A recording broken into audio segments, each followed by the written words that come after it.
In just 28 days, something is coming that has millions of Social Security beneficiaries waiting with complete disbelief. And I know that so many of you in this community, whether you're receiving retirement benefits, SSDI, survivor's benefits, spousal benefits, SSI, VA benefits, railroad retirement, or you're living on any type of low fixed income, you're watching this very closely right now. What's coming at the end of the month has a lot of people concerned, and honestly, I understand why. So let's talk through every single detail of what's happening in 28 days and what we all need to watch very, very closely. Hey everyone, it's Frank here at Retirees Info, and before we dive in, I need you to know something.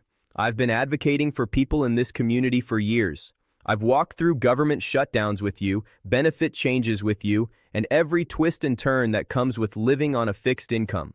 I'm here for you in any way that I possibly can be. Always drop your comments, your questions, your feedback down below, and I will continue to work diligently on your behalf to keep you updated with everything going on. That's my promise and my commitment to you, and I'm not going anywhere from that ever. Now, quick little trivia question for you. Do you remember what happened in all of October and the first half of November this past year? I know you probably remember it very vividly because a lot of you in this community were very concerned and also hurt by that situation. We were in a government shutdown. In fact, the longest government shutdown in the history of this country.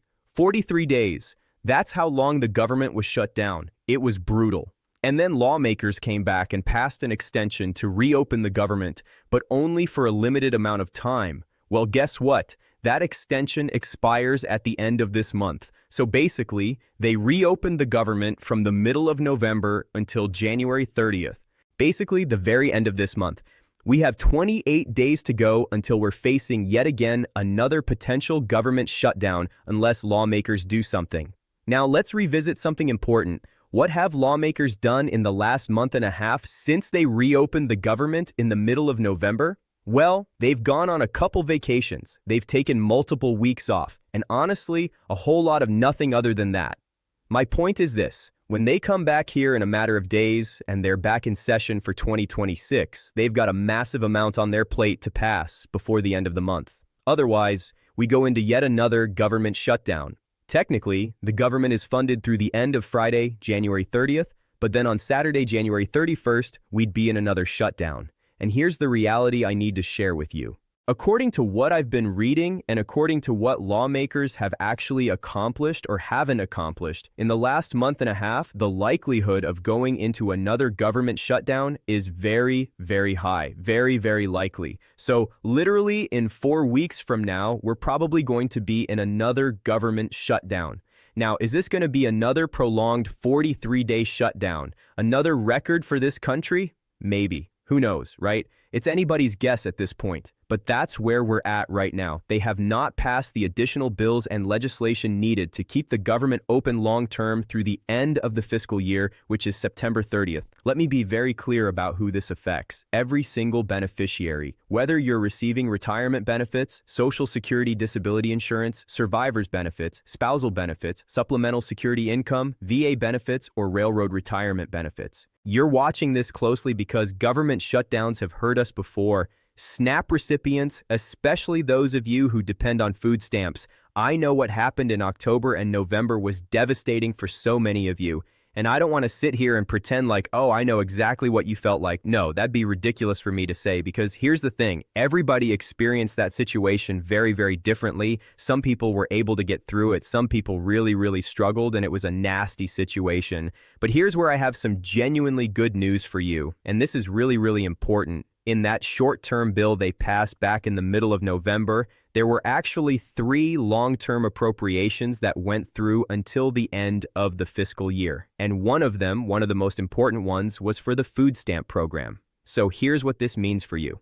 If we go into a government shutdown on January 31st, there will not be a lapse in SNAP benefits this time around. Let me repeat that because it's crucial. Even if we go into a government shutdown at the end of January and we roll into February still in that shutdown or even into the middle of March, who knows how long it could last, you will not see a lapse in food stamp benefits like you did in November.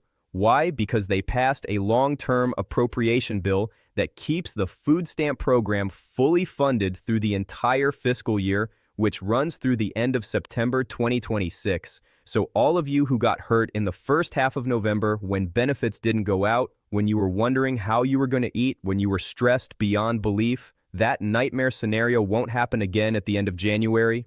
Your food stamps will be fine. You'll continue to get paid. No delay, no lapse in benefits, no disaster like we saw in November. This is huge. This means that even though a government shutdown is annoying and creates a lot of uncertainty, at least one of your critical lifelines, your food assistance, is protected this time.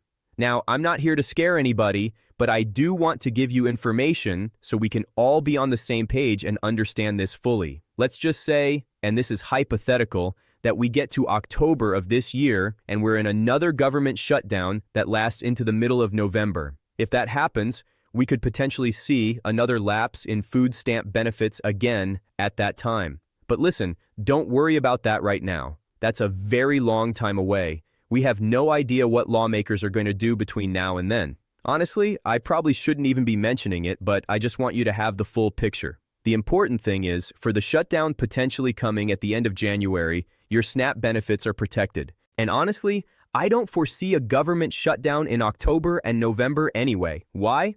Because of the midterm elections. There's no way they would shut the government down a month before the midterm election. That would be really, really bad politics. I mean, they can do it. Never put it past lawmakers to not get their work done, right? But shutting down the government a month before midterms would be a spectacularly bad idea. So I think we're probably safe on that front. But again, who knows what they'll do? It's such a long time from now. Let's not even worry about it. Let's not even think about it. So here's the bottom line for everyone watching this video who's concerned about what's coming at the end of the month. Your SNAP benefits are safe. No lapse, no delay, no problem. Your Social Security checks, those continue regardless. Social Security benefits are considered mandatory spending, which means they continue even during government shutdowns. Your SSI payments, same thing. Those continue. Your disability benefits, they keep coming. The government shutdown creates headaches in other areas. Certain services might be delayed. Some offices might close temporarily, but your core benefits that you depend on to survive, those are protected. And speaking of this year being nuts, let me tell you, if you thought 2025 was busy, get ready. 2026 is going to be wild with all the different things happening. Government funding battles, potential policy changes, benefit adjustments, it's all coming.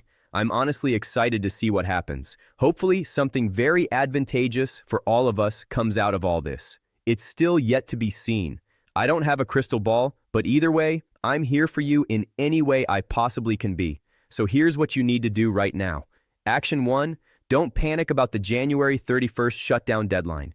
Your benefits are protected. Action 2, make sure you're signed up for all the assistance programs you qualify for. If you're only getting SNAP, but you might qualify for utility assistance, housing help, or prescription assistance, now is the time to apply. Action 3, stay informed.